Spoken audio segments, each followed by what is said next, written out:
कोलकाता के RG Kar medical college में post graduate trainee doctor के साथ दरिंदगी की घटना को सप्ताह भर से ज्यादा हो गया है, लेकिन लोगों का गुस्सा बढ़ता जा रहा है।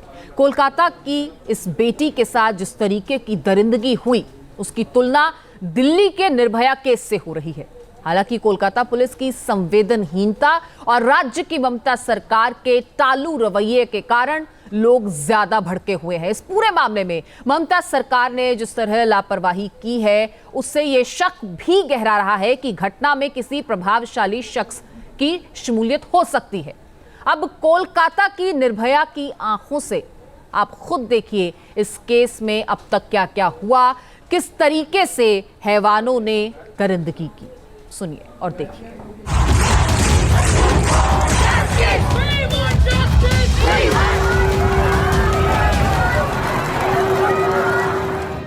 कोलकाता का नामी गिरामी आरजीकर मेडिकल कॉलेज। मैं इसी कॉलेज के चेस्ट मेडिसिन डिपार्टमेंट में पीजी सेकेंड ईयर की स्टूडेंट थी। 8 और 9 अगस्त की रात मुझे अस्पताल में इमरजेंसी ड्यूटी के लिए बुलाया गया था। मैंने रात को अपनी ड्यूटी पूरी की और अस्पताल के सेमिनार हॉल में डिनर के लिए चली गई। डिनर के बाद मैंने वहीं रुककर थोड़ा सो लेने या फिर यूं कहें कि रात काट लेने का फैसला किया। मेरा यही फैसला मेरी जिंदगी पर भारी पड़ गया। उस रात मेरे साथ जो हुआ उसे शब्दों में बयां करना आसान नहीं है। सुबह जब अस्पताल का स्टाफ सेमिनार हॉल में आया तो मेरे शरीर पर मौजूद चोट के निशान और उससे बह रहा खून मेरे साथ हुई हैवानियत की गवाही दे रहा था। मेरे शरीर पर पूरे कपड़े तक नहीं थे, कई अंगों पर चोट के निशान थे, आंखों और मुंह से खून निकल रहा था। हालात साफ साफ इशारा कर रहे थे कि मेरे साथ उस रात दरिंदगी हुई। हैवानों ने मेरे शरीर का ऐसा हाल कर दिया, लेकिन पुलिस ने शुरुआत में आत्महत्या बताकर मेरे साथ हुई इस दरिंदगी को छुपाने की कोशिश की। यहाँ तक कि मेरे परिवार से भी सच्चाई छुपाई गई। मेरे परिवार को पहले बताया गया कि बेटी की तबीयत खराब है, फिर कहा गया कि आपकी बेटी ने सुसाइड किया है। फिर परिजनों को 3 घंटे तक इंतजार कराया गया। परिजनों को तो चेहरा तक देखने नहीं दिया गया, सिर्फ चेहरे की एक पिक लेने को कहा गया। আমরা ন্যায় বিচার চাইছি। এমন কিছু তো হয়নি যে কালকে আমার মেয়েটা বাড়ি চলে আসবে। এখন যেমন ডিউটি যায় প্রতিদিন সকালবেলা বিকালে আবার রিটার্ন চলে আসবে, সেরকম তো কিছু হয়নি এখনো। যখন কিছুটা বিচার পেলে আমাদের শরীরের শান্তি, মনের শান্তি, আমার মেয়েটার আত্মার শান্তি পাবে, আর কিছুই বলতে পারবো না। ন্যায় পেলে তবেই আমার খুশি হবে। यानी मेरे साथ हुई इस हैवानियत पर पर्दा डालने की पूरी कोशिश की गई। हालांकि शुक्रवार सुबह अस्पताल के स्टाफ को सेमिनार हॉल में जो कुछ दिखा, उसके बाद इस दरिंदगी की खबर जंगल की आग की तरह पूरे देश में फैल गई। सिर्फ अस्पताल ही नहीं बल्कि पूरे कोलकाता में बवाल मच गया। अस्पताल जैसी सुरक्षित जगह पर इमरजेंसी बिल्डिंग के अंदर सेमिनार हॉल में एक ट्रेनी डॉक्टर के कत्ल ने सबको हिला दिया था। मुझे आश्चर्य तो इस बात का है कि इस जघन्य वारदात के वक्त मेरे मुंह से निकली चीख या शोर तब तक किसी को सुनाई नहीं दिया, जब तक अगली रोज सुबह मेरी लाश पर किसी की नजर नहीं पड़ी। देखते ही देखते अस्पताल में लोगों का गुस्सा भड़कने लगा और खासकर अस्पताल में काम करने वाले डॉक्टर्स, मेरे साथी ट्रेनी डॉक्टर्स, मेडिकल कॉलेज में पढ़ने वाले स्टूडेंट्स, वो इस बात से खासे नाराज थे। मेरे साथ हुई इस दरिंदगी पर गुस्सा अब बढ़ने लगा। इसके बाद आनन फानन में कोलकाता पुलिस मौका वारदात पर पहुंची। उसने मामले की जांच शुरू की। शुरुआत में खून से सनी लाश के अलावा पुलिस के पास इस केस का कोई भी और सुराग नहीं था। चूंकि कत्ल का संभावित वक्त भी पुलिस को पता था, तो इसीलिए पुलिस ने इसी टाइम फ्रेम की सीसीटीवी फुटेज खंगालनी शुरू की। सीसीटीवी फुटेज के आधार पर पुलिस ने 33 साल के सिविक वॉलंटियर संजय रॉय नाम के एक शख्स को गिरफ्तार किया। उस दिन संजय रॉय सुबह करीब 4 बजे अस्पताल के इमरजेंसी बिल्डिंग की तरफ आता हुआ दिखाई दिया था। करीब 40 मिनट बाद वहां से वो बाहर निकल गया और इसी बीच तफ्तीश में जुटी पुलिस के हाथ एक ऐसा सुराग लगा जिसके बाद ये साफ हो गया कि मेरे साथ ज्यादती हुई और कत्ल का मुलजिम कोई और नहीं बल्कि संजय रॉय ही है। असल में पुलिस को मौका वारदात पर एक टूटा हुआ नेकबैंड ब्लूटूथ ईयरफोन मिला था। शक था कि ये ईयरफोन इस वारदात में शामिल किसी आरोपी का हो सकता है। ईयरफोन को देखकर लग रहा था कि वो ज्यादती के दौरान ही टूटा होगा। पुलिस को सीसीटीवी फुटेज में संजय के गले में नेकबैंड ब्लूटूथ ईयरफोन दिखाई भी दिया। जब 40 मिनट बाद वो बाहर निकला तो वो ईयरफोन उसके गले में नहीं था, यानी ये शक तकरीबन पुख्ता हो गया था कि वो ईयरफोन संजय का ही था। ईयरफोन की पेयरिंग चेक की गई तो संजय के मोबाइल फोन से ही कनेक्टेड मिला। अब ये बात साफ थी कि वो ईयरफोन किसी और का नहीं बल्कि संजय रॉय का था। इसी बीच मेरी पोस्टमार्टम रिपोर्ट भी आ गई और जो मेरे साथ दरिंदगी को साफ साफ बयान कर रही थी। मेरे साथ हुई इस बर्बर घटना की पोस्टमार्टम रिपोर्ट देखकर किसी की भी रूह कांप जाएगी। पोस्टमार्टम रिपोर्ट में कहा गया कि दोनों आंखों और मुंह से खून बह रहा था। चेहरे और नाखून पर चोट के निशान थे। प्राइवेट पार्ट से खून बह रहा था।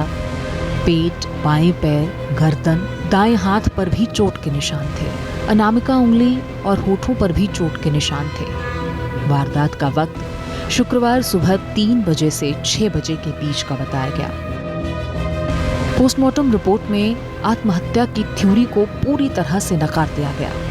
रेप के बाद हत्या की आशंका जताई गई और अब ये साफ हो गया था कि मेरे साथ उस रात कितनी बर्बरता की गई। इसी बीच पोस्टमार्टम रिपोर्ट सार्वजनिक हुई तो मेरे साथियों का गुस्सा और भड़क गया। उन्होंने काम बंद कर दिया। शुक्रवार की रात अस्पताल में कैंडल मार्च भी निकाला गया। अगले दिन से तो देश भर में विरोध प्रदर्शन शुरू हो गए। पूरे देश में डॉक्टर्स ने विरोध में काम करना बंद कर दिया और ड्यूटी पर तैनात डॉक्टर्स की सुरक्षा का मुद्दा जोर पकड़ने लगा था। मेरे साथ हुई दरिंदगी की तुलना दिल्ली के निर्भया के साथ होने लगी। मुझे कोलकाता की निर्भया का नाम दे दिया गया। दरअसल निर्भया के साथ भी 16 दिसंबर 2012 की उस सर्द रात को चलती बस में 6 दरिंदों ने दरिंदगी की थी। उसके साथ हैवानियत की सारी हदें पार करने वाले उस रात निर्भया को सड़क पर फेंककर भाग गए थे। बुरी तरह से घायल निर्भया ने जीने के लिए बहुत लड़ाई लड़ी थी, लेकिन 13 दिन के संघर्ष के बाद वो दुनिया को छोड़कर चली गई।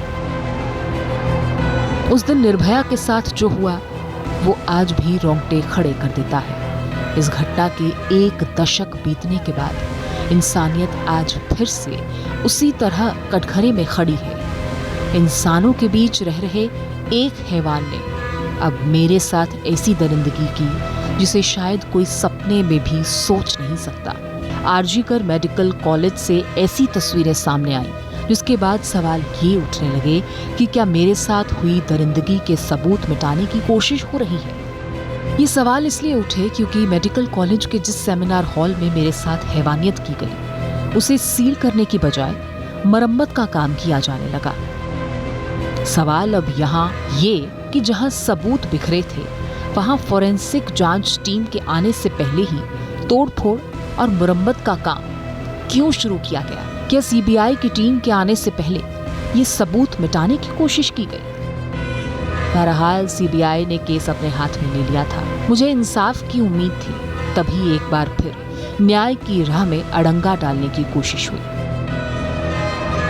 इस बार मुझे इंसाफ दिलाने की मांग पर प्रदर्शन कर रहे साथी डॉक्टर्स पर खुलेआम हमला कर दिया गया। दरअसल आरजी मेडिकल कॉलेज में डॉक्टर्स रिक्लेम द नाइट नाम से प्रदर्शन कर रहे थे और इसी बीच बड़ी संख्या में उपद्रवी भीड़ ने कॉलेज के बाहर पुलिस बैरिकेड तोड़ दिया।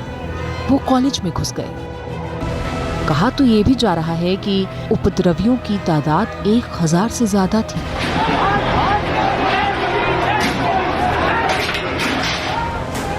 हिंसक भीड़ के सामने जो भी आया उपद्रवी उसे निशाना बनाते चले गए। जमकर तोड़फोड़ हुई। मेरे सहयोगी डॉक्टर्स सुरक्षा की गुहार लगाते रहे, लेकिन उनकी आवाज सुनने वाला वहां कोई नहीं था। भीड़ ने सबसे पहले तो पुलिस की गाड़ियों में तोड़फोड़ की, पत्थर फेंके गए। शुरुआत में पुलिस कम थी और भीड़ के सामने वो बेबस नजर आई। जानकारी मिली कि बड़ी संख्या में लोग अस्पताल के बाहर प्रदर्शन करने के लिए इकट्ठा हुए थे। इसी बीच ये भीड़ उग्र हो गई। बैरिकेड तोड़कर वो अस्पताल में घुस गई और पुक गई। अब भीड़ सब कुछ तोड़ती चली जा रही थी। लोगों के उत्पात के बाद अस्पताल में सब कुछ बिखरा हुआ था। उन्मादी भीड़ के कोहराम की वजह से मुझे इंसाफ दिलाने के लिए आंदोलन कर रहे डॉक्टर्स वो सब अपनी जान बचाने के लिए सुरक्षित जगह पर छिप गए और वहीं से बचाने की गुहार लगाने लगे।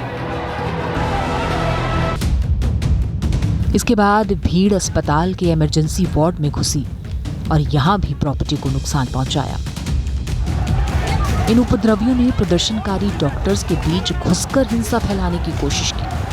हिंसक भीड़ ने उस मंच को तोड़ दिया जहां इंसाफ की मांग को लेकर ये मेडिकल कॉलेज के डॉक्टर्स प्रदर्शन कर रहे थे।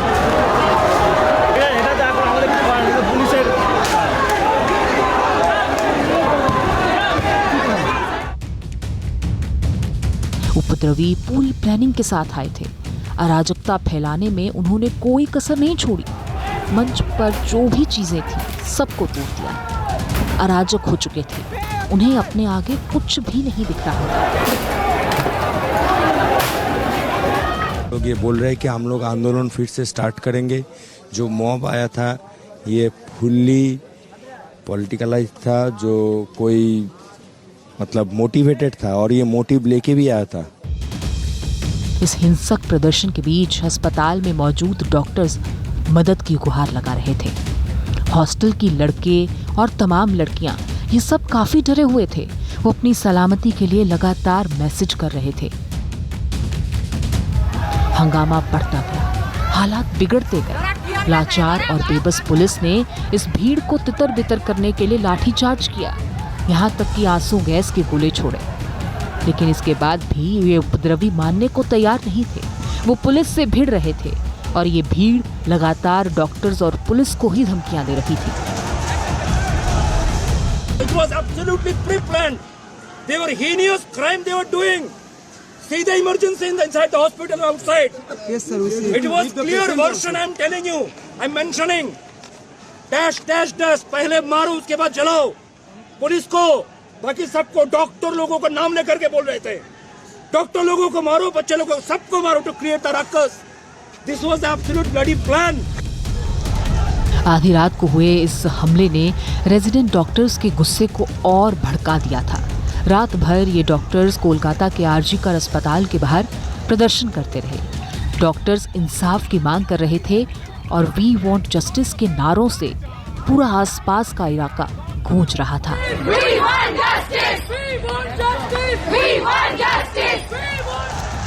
अब मेरे साथी डॉक्टर्स एक बार फिर से हड़ताल पर चले गए हैं। हालांकि मुझे पूरी उम्मीद है कि सीबीआई की जांच से सच सामने आएगा। मेरे साथ दरिंदगी करने वाले कानून के दायरे में होंगे। मैं चाहती हूँ कि मेरे साथ हैवानियत करने वालों को ऐसी सज़ा मिले कि आगे से किसी भी लड़की के साथ ऐसी दरिंदगी करने का कोई सोच भी ना सके। इंसानियत को शर्मसार ना होना पड़े, मैं बस यही चाहती हूँ। न्यूज नेशन अब व्हाट्सएप पर खबरों के ताजा अपडेट के लिए न्यूज नेशन के इस क्यूआर कोड को स्कैन करें।